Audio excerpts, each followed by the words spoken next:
Right. ඉතින් Nissan Gravette එක launch කරපු දවස් ඉඳන් ගොඩාක් අය මගෙන් ප්‍රශ්න ගොඩාක් අහලා තිබ්බා. ඉතින් අපි ආවා AMW එකට ඇවිල්ලා අපේ හම්බුණා මිස්ටර් ජගත්. ඉතින් මිස්ටර් ජගත් අපි ගොඩාක් අය අහන ප්‍රශ්නයක් තමයි දැන් මේ ළඟදී ලෝන්ච් කළායින් පස්සේ ටැක්ස් චේන්ජ් එකක් වුණා. ඉතින් එතකොට ටැක්ස් චේන්ජ් එක කොහොමද මේ ප්‍රයිස් එකට ඇෆෙක්ට් උනේ? ලක්ෂ 69 90ක ඉඳලා තමයි දෙන්න බලාපොරොත්තු වෙන්නේ. 74 90 දක්වා වැඩි කරන්න ඕන. එකක් N-Connect ඒක ලක්ෂ 88යි 90000ක් වෙනවා. ටෙක්නා කියලා එකක් එනවා. ඒක ලක්ෂ 92යි 90ක් වෙනවා. එතකොට මිස්ටර් ජගත් කවුරුහරි මේ වාහනේ ගන්න එනවා නම් ඒගොල්ලන්ට ආපු ගමන් වාහනයක් ගන්න තියෙනවද? නැත්නම් වේටිං ලිස්ට් එකේ ඉන්නවද? ඇත්තටම වේටිං ලිස්ට් එකක් තියෙනවා.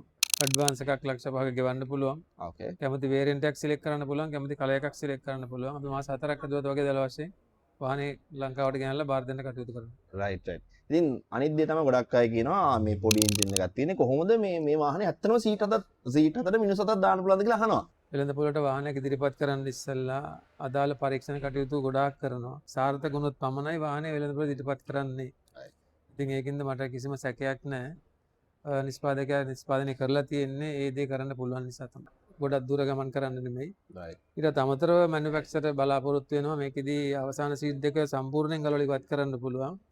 ඊට පස්සේ ඒගොල්ලන් ගොඩක් බඩු මේ වාහනේ රැගෙන යනවා. නේ රයිට් රයිට්. එතකොට මේ වාහනේ වොරන්ටි තත්ත්වය කොහොමද? නිෂ්පාදක වොරන්ටි එකක් තියෙනවා. ඒකෙදී අපි කියන්නේ බම්පර් ටු බම්පර් කියලා. ඕකේ. අවුරුදු 3ක් කිලෝමීටර් ලක්ෂයක් වොරන්ටියක් තියෙනවා මේ වාහනේට.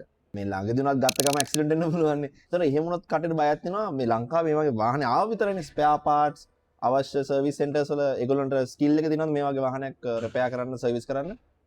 බ්‍රෑන්ඩ් නිව් වාහනයක් වෙළඳපොළට ඉදිරිපත් කරද්දී නිෂ්පාදකයන් නිර්ණායකයන් කීපයක් තියෙනවා. පළවෙනි එක තමයි අවශ්‍ය අමතර කොටස් ලංකාවට ආනයනය කරලා තියෙන්න ඕනේ.